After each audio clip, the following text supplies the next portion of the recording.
Be talking about the new synthesizer news, man. See if anyone pops into the chat. We got the Oberheim TEO-5, which is pretty cool drop. We got the DIGTAKT Mark II, and we got the Behringer Vintage finally released, which is cool. So, man, I think what Oberheim did with the Take 5 model for the TEO-5 is genius, actually, because they're putting out a mid-range product for the synthesizer enthusiasts that want the OB6, OBX8 sound, kind of. They want that, and they're going to give it to you for $1,700, man. You can't beat that. That's a deal, you know? Big deal. So I got the mic here. I don't know. We'll see if it's working. You let me know if the sound check's good. Do up this shirt here. See if we can get that mic from whipping around. I got the little fur ball on it in case it's windy. But yeah, I think it's going to be pretty insane super booth, because you're going to have sequential there, which I don't know if this is sequential's release with the TEO-5 or if they're going to come with something as well. It's going to be interesting. We'll have to wait and see. But also the Behringer Vintage dropped today. Finally, you can get that for free or by donation, which is kind of cool. What's going on, Wims? Yeah, just chilling here, man. Figured we'd talk a little bit about synth news this week. We had some good news coming out. TEO-5. Some people are angry about it, man. I'm excited. I think it's awesome. I think it looks awesome. I think Take 5 was a super success for sequential. And I think this TEO-5 is going to be a super success for Oberheim. And I mean, as far as everything else goes, they're just following the Behringer model. Behringer set the stage for developing a product that you can put all your synthesizers into that is very easy to produce, manageable, and scalable. And the 37 key, I think the 37 key model that Sequential and Oberheim are using is genius. They're taking Behringer's role, and guess what? When you got that synthesizer that's, let's say it's portable, I know one guy, for example, Synthpunk, wants a 61 key everything. That don't make no sense to me, man. The 61 key everything is, there's only so many 61 key synthesizers you can have. When you can get the OBX8, OB6 model for 37 keys for $1,700, I think that's a pretty decent deal. You tell me what you think. I think it's going to be a huge seller. It's always an emergency broadcast, Richie baby. You know that. How's my mic? Mic check, mic check. Sound good? You guys let me know. I got this new mic I'm using. Once again, I'm testing out the Sarmonic mic clip. So I'm wondering if it's good. The levels look good. Everything looks good. So you guys let me know if the mic sounds like crap or not, but I think it sounds pretty good. 61, 88 keys only? Nah, man, I'm not into that. I'm into having maximum 2 of those. Yeah, so what do you think? Wims, what do you think? I haven't heard any sound. The mic sounds good. All right, Richie, yeah. I haven't heard one video of a Take 5 that sounded bad, so that's why I'm thinking the Take 5 model for the the TEO-5. I hate the letter number combo names. I think it's insane. What's going up? House of Mayhem. Yeah, it's nice and sunny here, man. Do you want to check out the view over there? I'll show you. There we go. That's the view over there. A little area. They're building this new area around, so I'm just sitting by the kayaks. Get a bit of privacy over here. Just having a sluice juice. OB would have been better name. I know, Take OB. Well, I would have dropped the Take off there, but I would have put, yeah, it's nice out today. I would have took the TEO-5 name doesn't make any sense at all. 0 cents. It's a dumb name. It's hard to remember, but that's what Oberheim does. Oberheim makes synths with letters and numbers like BMW makes cars. I don't think, to me, I'm not into that. I like when it got, the best synth naming company out right now, in my opinion, is PWM with the Mantis and Malevolent. They're the two coolest names for synthesizers out right now, in my opinion. Easily. But the TEO-5, anyways, let's be positive here. The TEO-5, aside from the name, talk amongst yourself, have an audio in the background. All right, buddy, you got it. Yeah, the TEO-5, as far as I'm concerned, is a genius release. It's smart. It makes total sense for the company. Marketing-wise, we'll hear at Super Booth what it actually sounds like. I have no doubt it's going to sound amazing. It's got the SEM, SEM, whatever you want to say in there, filters. Two oscillators per voice, 5 voice. It's going to be a great sound synthesizer. The Take-5 sounds awesome. Nobody's going to tell you the Take-5. Everyone I know who got a Take-5 who wanted a sequential sound for a decent price loves it. So, absolute genius move, and it's a beautiful looking synthesizer. And it's crazy that the synthesizer, the Take-5 and the TEO-5 have the exact same layout. They definitely looked at what Behringer's doing and said, listen, if we want to be able to compete in the marketplace, we can put out expensive synthesizers, but we got to be able to put them out fast and just drop the boards in them. And why not use the same knob, screen, sequencer layout? I think it's going to be an absolute hit. 1,700 bucks, that's not too bad.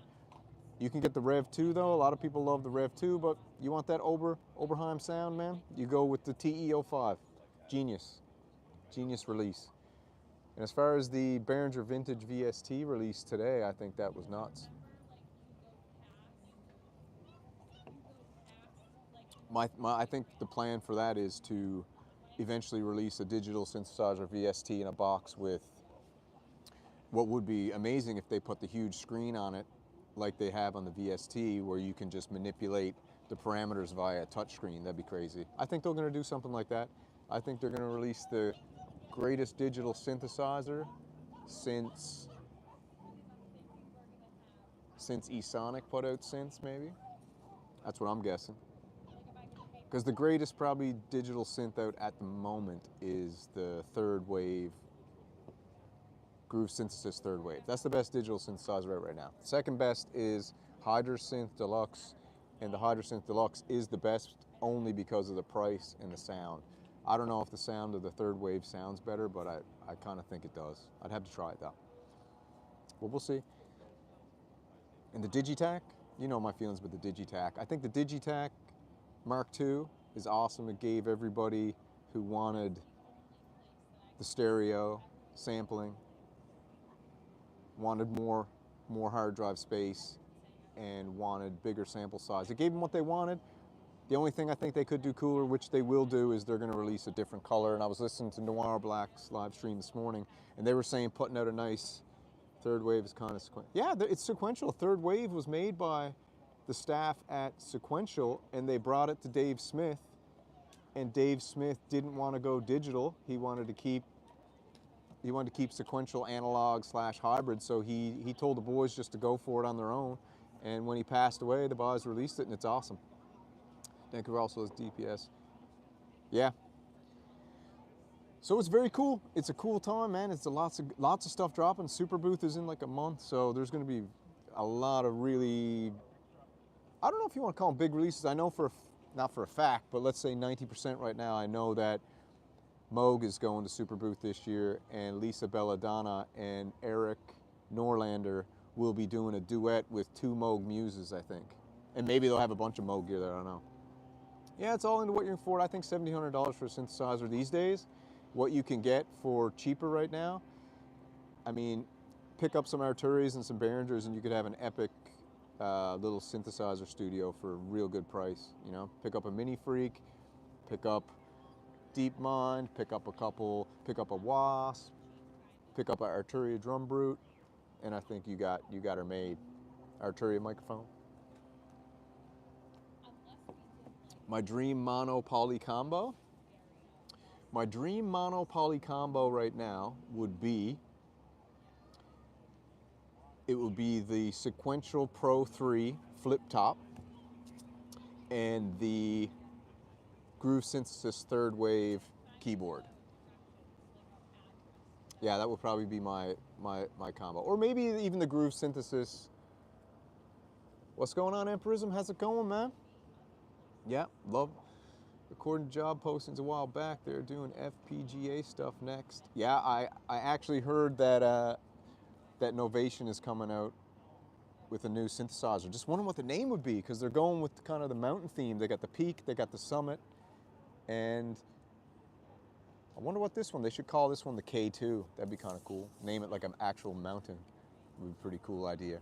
But as far as dream combos, so one dream would be the Sequential Pro 3 with the Groove Synthesis third wave, probably desktop module, or I'd go with the Hydra synth, and for a mono synth, I'd go with the Pro 3. So I actually might soon enough be able to get the Dream set up for a mono, if we were just talking about two. But anyway, any other questions, you guys throw them out, you know? Well, now the missus is right. Let's see what she wants. I'll get back to her in a bit. Quoting job posts a while back, they're doing it. Yeah, so, I mean, I think right now at Super Booth, we know that the Moog Muse is going to be there. We know that the Oberheim TEO-5 is going to be there. And we know that potentially Sequential might have something, and potentially Arturia might have something. So if Arturia comes with the new Polybrute or whatever I heard they're having some issues with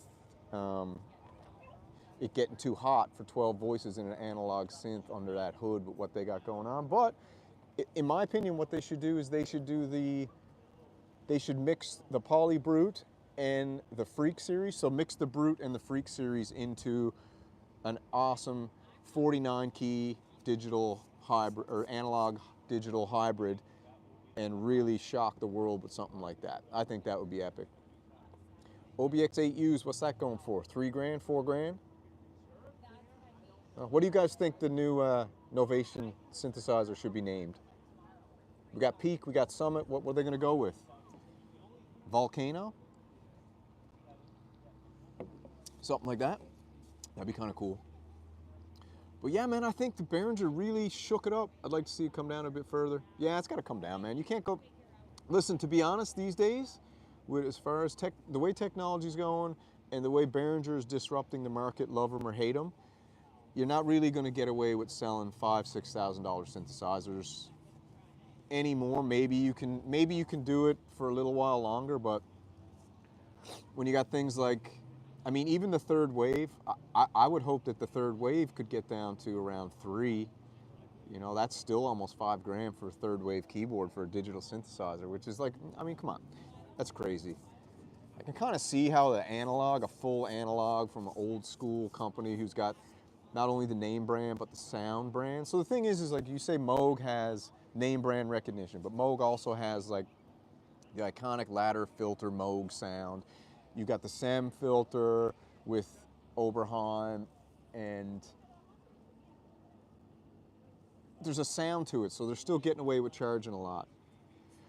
See, the UBXA space capsule, I was into the UBXA and I took myself off the pre-order of that synthesizer for 2 reasons. One, when I had the Pro 800, I just realized that I'm not really into going backwards anymore. I don't want to go back to analog synthesizers that have all the limitations and I get the idea of cloning backwards, but when you put out a Pro 800, I'm more into them now going their own way and putting out a Pro 800 that's Behringer's own thing, right? And then adding all these cool little innovative things to it. For example, like when they put out the UBXA, you're putting out a UBXA and it's exactly the same as the old one. I get it's a clone, but when Behringer has the ability now to put out a great sounding synthesizer and add a bunch of innovation to it and make it their own and make it better, I think it's time for Behringer to pivot, to be blatantly honest with you. I think they should pivot to their own thing now. I think they've done the clone thing long enough. Maybe once a year, release a clone of something, but they should start doing their own thing now, in my opinion. I think they got the ability to, and going back in time is, you know, what's the point? The Proton, see the Proton, the Neutron, the DeepMind, those things are innovative and interesting. They're like, the Neutron is absolutely fantastic. If you don't have a Neutron or never played it, you should grab one. They're cheap. You can pick it up for like $200 and The fact that it's semi-modular, the amount of different kind of sounds you can get out of that thing, it depends what you're into, but getting lost in a weird generative Krell patch and doing stuff like that is super cool on the Neutron. And the color is awesome. The red Neutron's sweet. What's up, Enoch Root? Everybody's chilling, man. Welcome to the chat, man. It's a beautiful day here. Let me turn around and show you.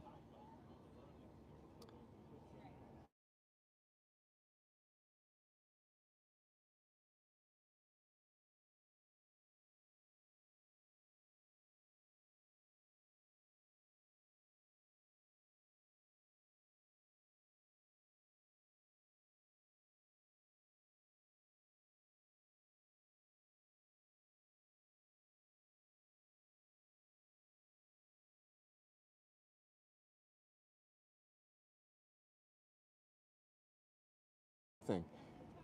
If they start coming in, Emperism, I love your guitar playing, man. I absolutely love it. If I ever get the ability to make some type of synthwave record, I'd love to have you do some guitar on it, man. Maybe we can collab for fun or something like that. But your stuff's awesome, dude. But yeah, the Behringer Vintage coming out with a free VST of an analog synthesizer is very cool. If you saw, they got a guy working, I don't remember his name because I listened to it super fast this morning. Mike, good? Yeah, sweet, man. They got a guy who's an epic legend in the plug-in industry working for him. So Behringer, like everyone shits on Behringer, but Behringer is getting legends. The Black Edition Mini Freak, when I saw that, I freaked out because it looked so awesome. Like the regular Mini Freak looks amazing, but then when I saw the Black Stellar Mini Freak, I was like, holy cow, man, that thing looks amazing. Hold on now, boys, I gotta...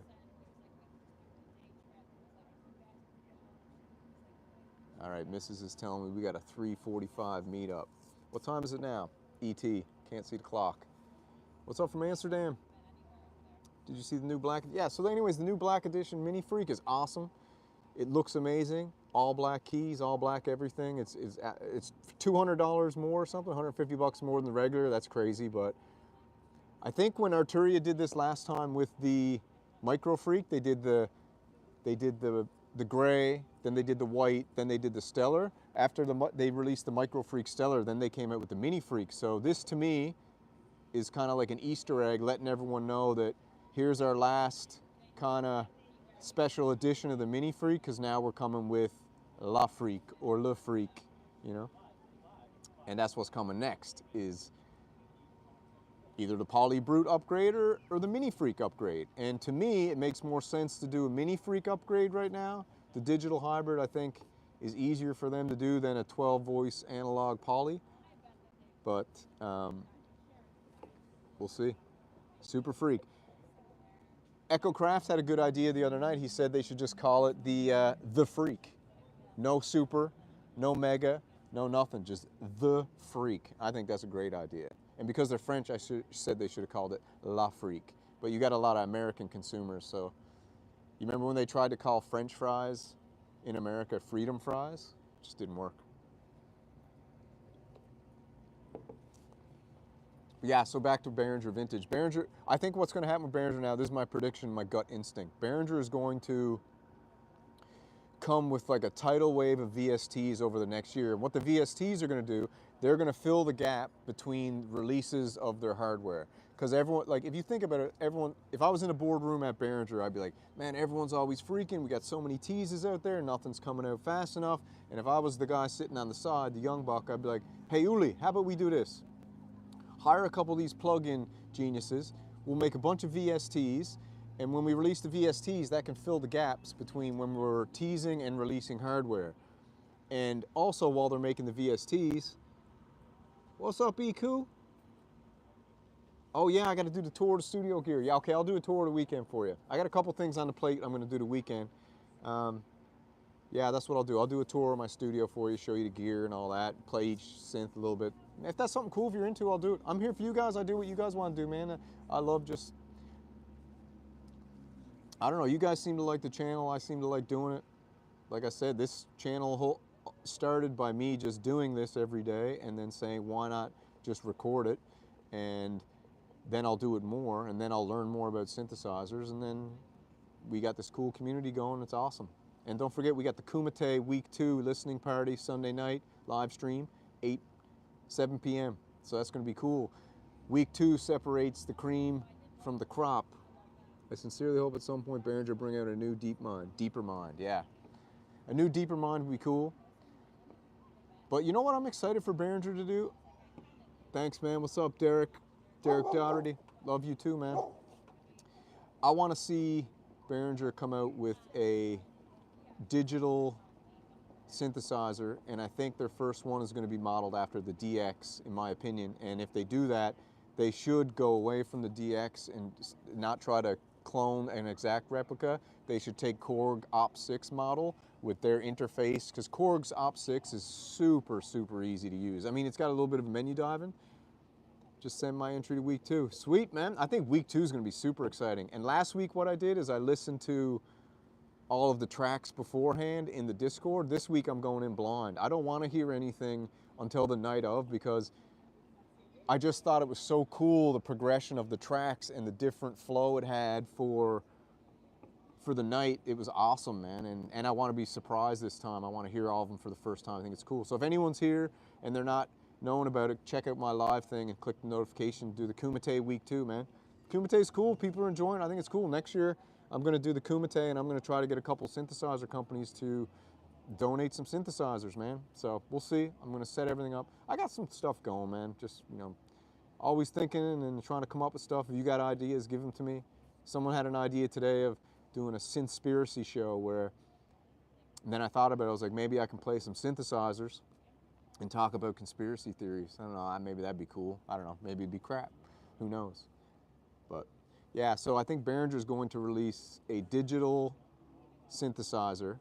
They could do a digital hybrid like Arturia is doing right now. They could put analog filters, digital oscillators in that thing right now, and it would sound amazing, because if they came out with some type of Mini Freak clone, it's already pretty cheap, $600. I mean, what are you going to get for under $600? 6 voice. Arturia to me is threading the needle between elegance of design, sounding out of this world, easy and intuitive interface, and great price. They got the golden ratio going right now, as far as I'm concerned, Arturia. And Behringer's more of a bulldozer, where they're just going, we got the distribution, we got the manufacturing, we're just going to roll synthesizers out like it ain't no thing, you know? I think that's cool. You can take one of these kayaks and go out in that water too if you want to, which is kind of cool. This little spot they're building is pretty awesome. They're building like a little city here called Tuscan Village in the middle of a town in New Hampshire called Salem, New Hampshire. Very, very cool. And they got lots of little shops popping up. They got live music going on all the time. They got a little turf area over there. Spin around pregame.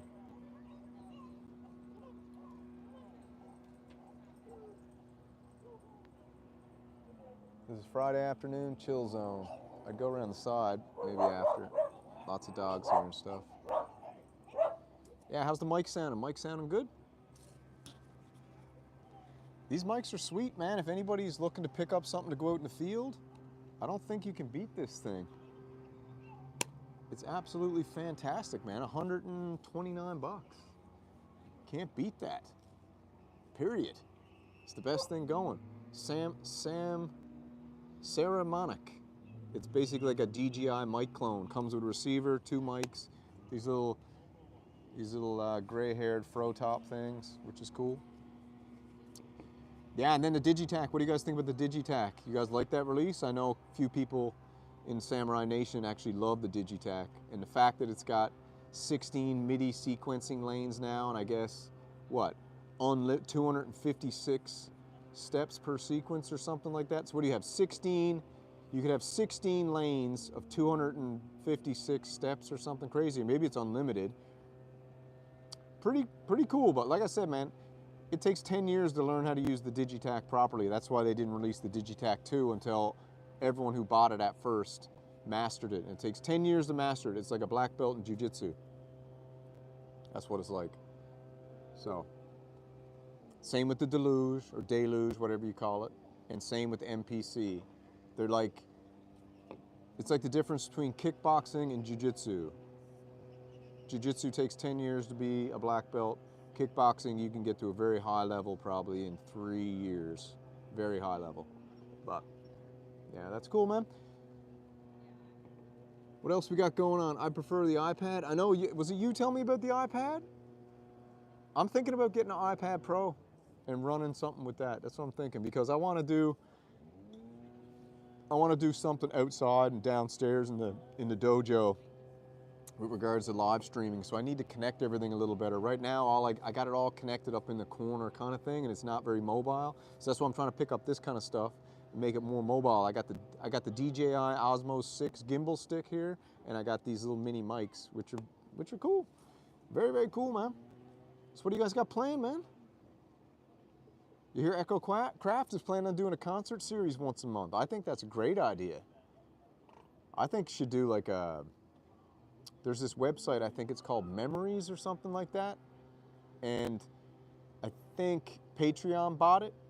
And the deal is kind of you can host your own concert and people can like pay, donate, free or whatever, but it schedules a concert for you and then you put on your own concert for people. It's kind of like an online ticketing thing for creators. I think that's very cool, but again, I'm not into having people pay. I'm not a busker, you know. I'm just a guy who really enjoys sound and enjoys an awesome community like you guys to talk with all the time, which is cool, and I appreciate it.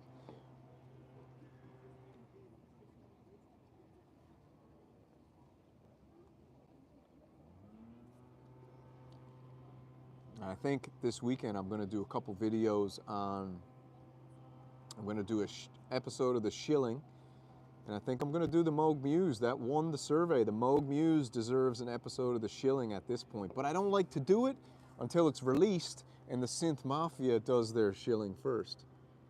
Dallas Synth Festival online will be cool. Yeah, Empirism, you're one of the greatest lightning riders of all time, man. There's a nice few. We got we got Space Capsule, we got Empirism, we got the Machines One, we got Echo Craft, we got Synth Seeker, which is, he's not Dallas, but he likes to ride the Lightning via his Ableton. What does he got? The Ableton push pad.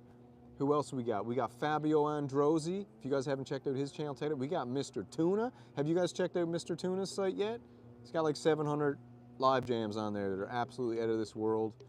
He's a heavy, heavy rolling guy, but he's got every. If you want to see an awesome synthesizer collection, go to Mr. Tuna, check out his bunker, and he's got like every synthesizer in there. Yeah, man, it's kind of sad that YouTube doesn't. It doesn't really help live jammers push, because I went and read into the algorithm about YouTube, and because I started doing the live jamming too, and not that I got sick of it, but I also was just like, let me try this out for a bit, and I tried this, and I kind of really enjoy this, and I can still live jam on my own. But the live jamming scenario of the bedroom musician, the studio musician, one host, maybe co-host, around 20 people perform. Yeah, I think that'd be cool. That'd be cool. Empirism, I'm going to explore that idea a little further. Maybe after the Kumite ends, we'll end up setting up another thing like that. That'd be cool. But as far as the live jamming goes for synthesizer people, YouTube buries it, man. It buries you into the far depths, and guys like us have to like really dig deep and explore the internet or YouTube to find live jammers. But they're out there, man. They're amazing. What's your opinion on the MPC-1? So my opinion on the MPC-1 right now is, like I said to Echo the other night, it's making me bipolar. I'll sit down with it for a minute and I'll be excited, and then I'll sit down with it again and I'll be totally annoyed and frustrated and be like, I'm wasting my time on this thing because I'm kind of like building but not really enjoying the flow of jamming. So I don't know if I'm gelling with it yet. I'm going to use it at the moment. A friend of mine just sent me every expansion pack in the world, third party, and I'm going to upload them on there. And I'm going to use it to learn how to structure songs properly, because, yeah, Mike Dean's new album, I didn't hear it yet, but I heard one song off it. It's kind of like a DAW. It's like a DAW in the box. It's like how someone described it to me is, I haven't checked out Mike Dean's new album, but I checked out the song he just released, and I love Mike Dean, so I will check out his album. But as far as the MPC goes, I'm going to use it to learn how to structure songs probably, because I'm not a traditional musician. I only started playing music in 2018 or something. I never played an instrument in my life. Synthesizers are my first instrument, and I'm a baby at all this, so I'm trying to learn as much as I can, as quick as I can, by immersing myself in it. And I'm immersing myself in it by playing synthesizer, talking about synthesizers, bringing synthesizer news, reading about synthesizers, jamming all the time, buying different gear. I thought you guys were doing that anyway through Dante. What's Dante? I don't know if I got talent, man. I think I just got passion. I don't know if I got talent, dude. It's crazy because I sent something to Echo Craft the other day, and I was like, man, check this out, man. I just don't know if I'm going to do this. I think it's crap. And he thought it was good, and I'm just like, man, I got to stop being so hard on myself. And I think you guys probably got to do the same, man. There's this weird thing where I talked about it in one of the other videos, imposter syndrome and feeling like you're not good enough, and it's baloney. Didn't hear that, but I still think that your Alien Jam is your best song up to date. Which one are you talking about? Alien? Which Alien Jam is that? It's funny because a lot of people, my jams are so far back now, I think they're up to video 200, but I'm up to like 409 now, so my jams, unless you click oldest and go into it, a lot of people don't even know that I even play music, I don't think, as far as I know. Because how many of you guys go onto a YouTube channel, click videos, click oldest, and start from the YouTuber's first video? I'll always do that. Any channel I subscribe to, I instantly go, click videos, click oldest, and I start from the bottom and just start going through some of their older videos because I like watching their progression, watching their growth. Dude, synthesizers? I was talking to this with my wife the other night, and I told her you just can't describe it to anybody. And I posted a great video in the community with Joe Rogan and Duncan Trussell. And Duncan Trussell's in the synthesizer, and he was trying to explain it to Joe. And it's just, you can't really explain it to anybody. The best way to explain it to anybody is say, hey, drop over to the house, bring them into the spaceship, turn everything on, and just say, let's go. I think, you want to know my honest opinion about all this? I really feel that when you get into your spaceship with your synthesizer, and that's why I'm personally, that's why I'm like anti-VST, anti like DAW. And I'm not anti, I'm just not into it, is because I don't feel like you get the kinetic, tactile experience you do when you play around with your hardware and you jam and it unlocks something. Like there's sometimes I'll go in and jam and I'll play and I might be doing it for 5 minutes and I felt like I was in there for 3 hours. So there's some weird thing with frequencies and sonics that I think alter time, distort time.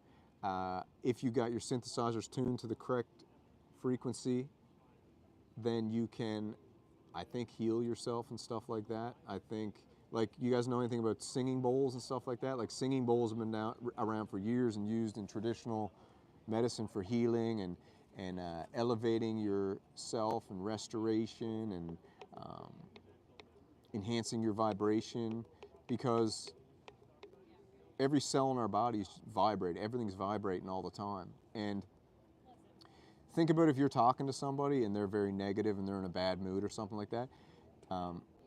If you're not in control of your internal synthesizer,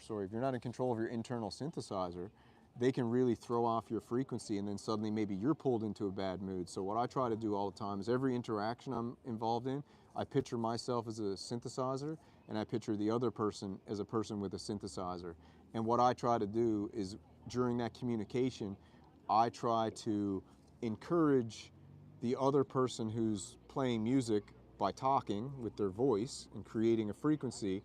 I try to encourage them to come to my frequency. So maybe if they're in a really dark, negative minor chord with like an off tempo, I try to just power through and bring them to a more positive light, because every interaction you get in with anybody, any person, you have a choice in the interaction whether to go with their beat of their drum or the synthesizer frequency and sound they're playing their song. You can go with their song, or you can try to make them come with yours.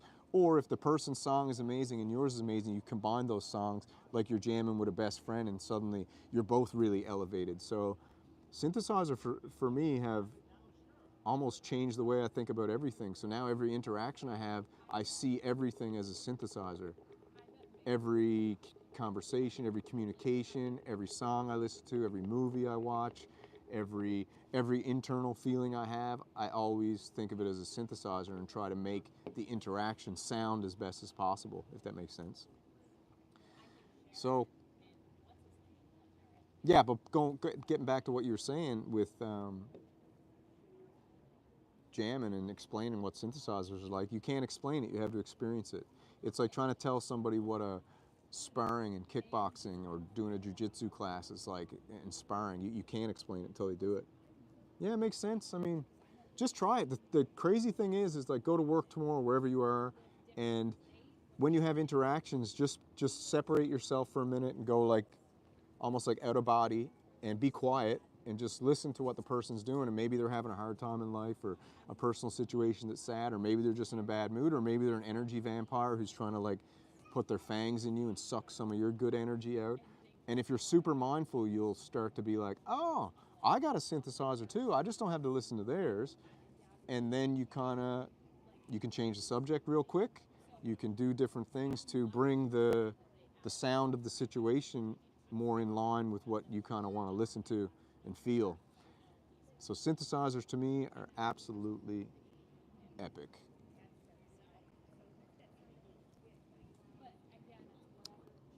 Positive vibes, baby. I mean, we all get negative and stuff, and I think there's a big difference between being negative to, let's just talk about synthesizers. There's a big difference in being like, that thing sucks, like, become synthesizers, yeah.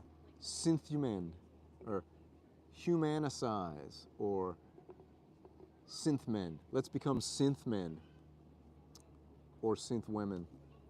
Synth men and synth women, that's what we are. So if there's the Avengers, we should make a whole new comic series called Synth Men. Maybe that's what I'll do. I'll use AI and ChatGPT and one of those AI apps to make a comic book called Synth Men.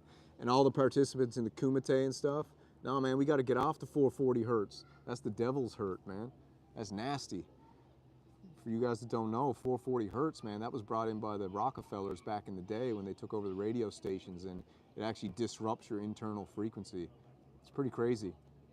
But yeah, I'm gonna make a comic book called Synth Men, and it's gonna have all the characters of Synth Nation community. We'll have like different, because we all got cool nicknames and stuff like that. Imagine, and then I'll just maybe release a comic book once a month or something.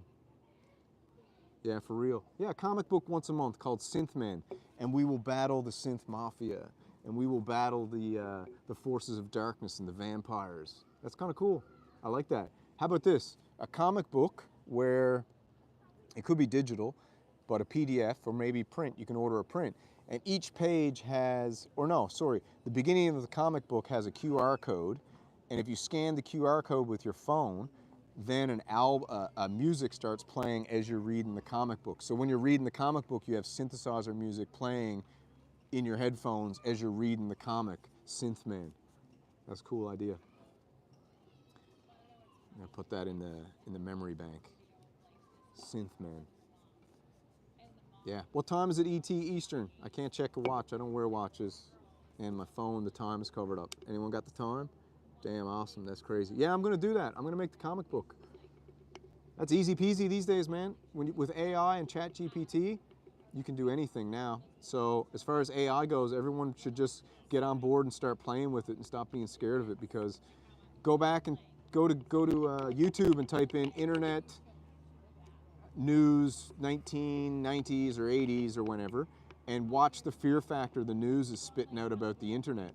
It'll blow your mind, the fear factor they were, and now look at what we got with the internet. Look what the internet's done for everything.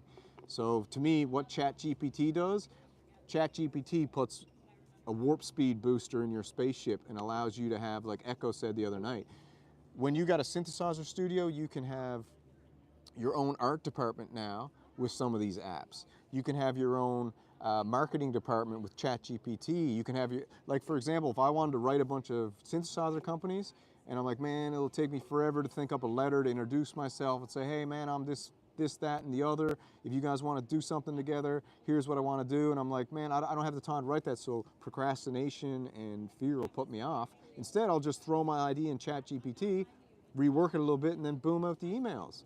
So I think everyone needs to look at AI as a personal assistant, because it's not human, it's never going to be better than human, and it'll always be an assistant to humans because humans made it. Humans invented it, and humans control it.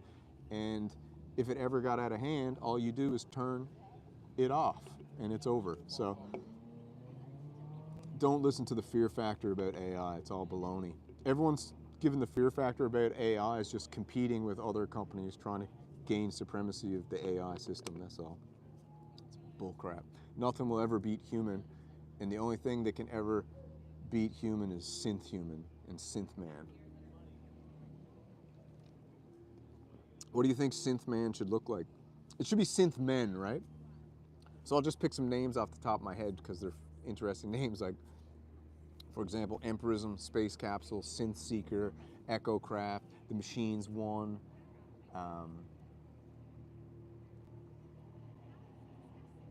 Synth Punk. Synth Punk can be a renegade.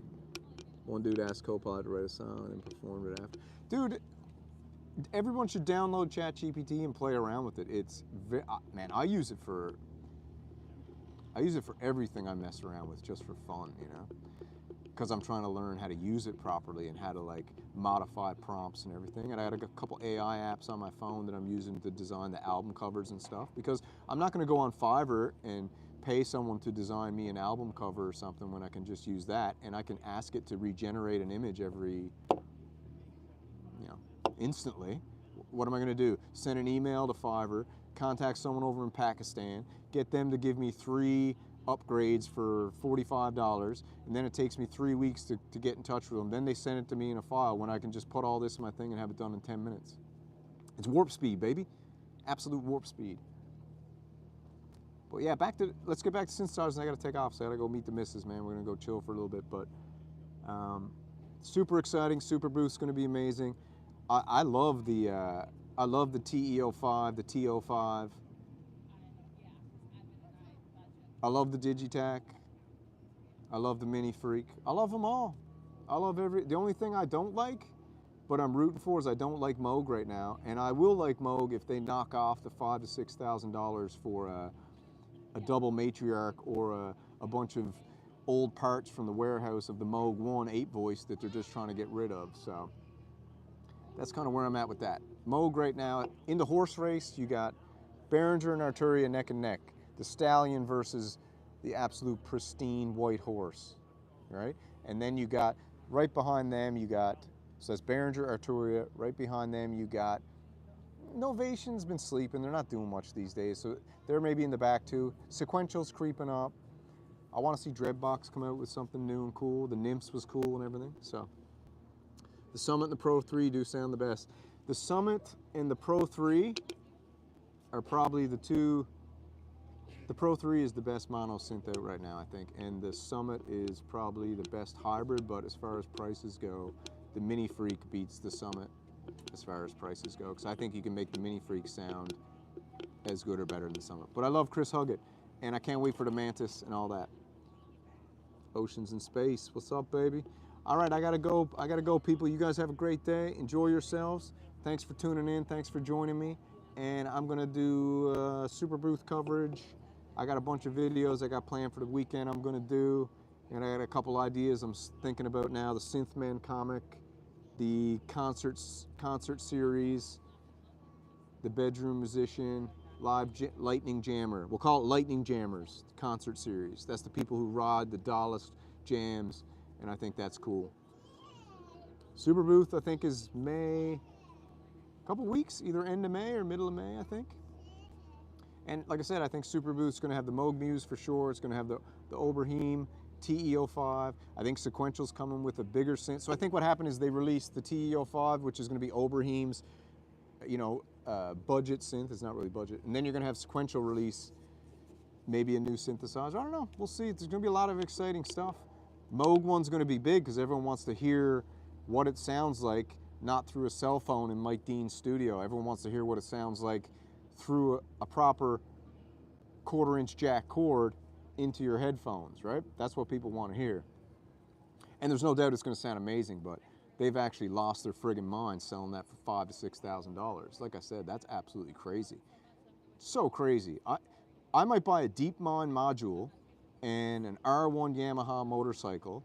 I'll attach the DeepMind module to the front of the R1 motorcycle, and it'll still be cheaper than a friggin' Mini Moog or a Moog Muse. It's stupid. The fact that a Mini Moog is $5,000 is stupid too. I'll say it, man, and people will hate on me. I don't care if it sounds awesome. $5,000 for a Mini Moog is retarded. But if you're rich and that's what you want to spend your money on, go for it, but I think it's crazy. Synth punk, I think you're crazy for spending $5 grand on a Mini Moog. Yeah, I'll get some more info. I'll keep digging the weekend. And anyways, if you're just tuning in, I was busting up the SimTrack. Oh, I was wondering what the SimTrack sounded like. Feels good? Oh yeah, shots fired. Shots fired at the Synth punk. Listen, Synth punk, get rid of that Mini Moog. Get rid of it. Buy your Pro 3 again, okay? Pick up your Pro 3 wooden desktop flip top. Get rid of the Mini Moog, pick up a Pro 3 and grab a Hydra Synth Deluxe, and you'll still have enough money to pick up a new mountain bike. All right, so you get a new mountain bike, you get a Pro 3, you get a Hydra Synth Deluxe, you get a new set of monitors for your house, you get 4 Synth Samurai t-shirts, and 2 pairs of Synth Samurai sunglasses for the price of the Mini Moog. Yeah, Kobasa, listen, bro, I think the OBX8, the only reason I won't go as hard on the OBX8 is because it's got a full keyboard and it's 8 voices, all right? So that'll get a pass for today. But as far as things go, my #1 nemesis now of synthesizers, JXP. Ooh, you go JXP? Woo! Hey, you wanted excitement, Richie, you got it. The only thing I'm not gonna do is dance, because I don't dance for anybody but my lady, and I don't even dance for her. She dances for me. Just joking. She dances and I kind of just sit around and have a beer. I don't dance. All right, I gotta go. I gotta take off, so I gotta go meet the missus. You guys enjoy your day. Thanks for joining me. Have a wonderful afternoon. And don't forget, we got the Synth Fighter podcast coming up in 2 Wednesdays from now. We got Synth Kumite Sunday night. I'm just trying to bring you guys as much variety as possible. I'm trying to bring you as many shows as possible. And guess what? I'm like the Netflix of synthesizers. Maybe one show will be 2 seasons. Maybe one show will be 2 episodes. Maybe one show will be forever like the Kardashians, all right? Go buy some Behringer products. Yeah. Oh yeah, BMX LmDrum next, all right? So anyways, if you guys enjoy, share my stuff around. I don't have social media. All I got is YouTube. The only place you can find me is on YouTube. Like this video, subscribe, share it on your Facebooks and Twitters if you guys got any of that stuff, but I don't have any of it. So the only place you can ever find me is on YouTube. Let's go, baby. Synth men forever. Slow.